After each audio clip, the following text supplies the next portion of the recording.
తెలంగాణ సాంప్రదాయాలకు సంస్కృతికి ఆచారాలకు ఆషాఢమాస బోనాలు అనేటువంటిది ఒక ప్రతీక. ఈ ఆషాఢమాస బోనాల సందర్భంగా ఈరోజు ఉజ్జయిని మహంకాళి అమ్మవారికి తెలంగాణ రాష్ట్ర ప్రభుత్వం పక్షాన బంగారు బోనాన్ని పట్టు వస్త్రాలను సమర్పించి ఆ అమ్మవారిని ప్రభుత్వం పక్షాన వేడుకుంటా ఉన్నాం.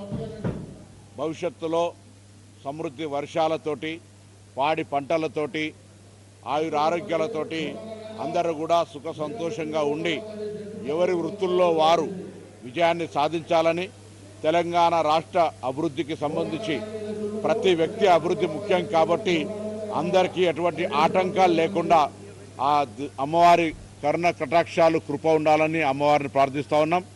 ప్రభుత్వం తరఫున హైదరాబాద్ నగరానికి సంబంధించిన ఈ బోనాల ఉత్సవాల్లో ప్రజల ఆకాంక్షలకు అనుగుణంగా అన్ని రకాల ఏర్పాట్లు చేయడం జరిగింది. అందులో హైదరాబాద్ ప్రజలు మెహమాని నవాజీ మే కభీ కుచ్ కమీ నహీ అనేది అయితే అన్నట్టుగా ఆతిథ్యానికి ఇవ్వడంలో హైదరాబాద్ ప్రజలు ఎప్పుడు కూడా ముందుంటారు. ఎందుకంటే వివిధ జిల్లాల నుంచి వచ్చినప్పుడు ఇక్కడ అనేక ట్రాఫిక్ తదితర ఇబ్బందులు ఏర్పడ్డప్పటికి కూడా హైదరాబాద్ ప్రజలు బోనాల వేడుకను ఘనంగా ప్రతి కుటుంబము భాగస్వామి కులాలకు అతీతంగా, మతాలకు అతీతంగా, ప్రాంతాలకు అతీతంగా జరుపుకుంటారు.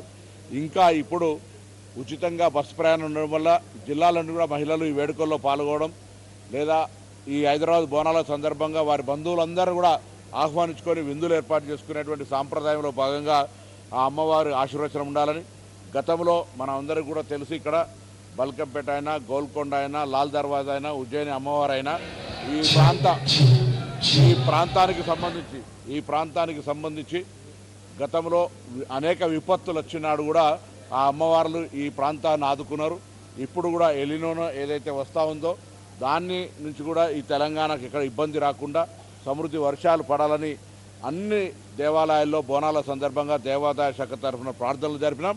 ఈరోజు తప్పకుండా విశ్వాసం ఉంది, ప్రకృతి వైపరీత్యం వస్తూ ఉన్న ఆ అమ్మవారు తెలంగాణ ప్రజలను సుభిక్షంగా ఉంచడానికి సమృద్ధి వర్షాలు కురిపియాలని అమ్మవారిని వేడుకుంటూ ఆ అమ్మవారికి మహంకాళి ఈ బోనాల సందర్భంగా తెలంగాణ ప్రజలందరికీ తెలంగాణ ప్రభుత్వం పక్షాన శుభాకాంక్షలు.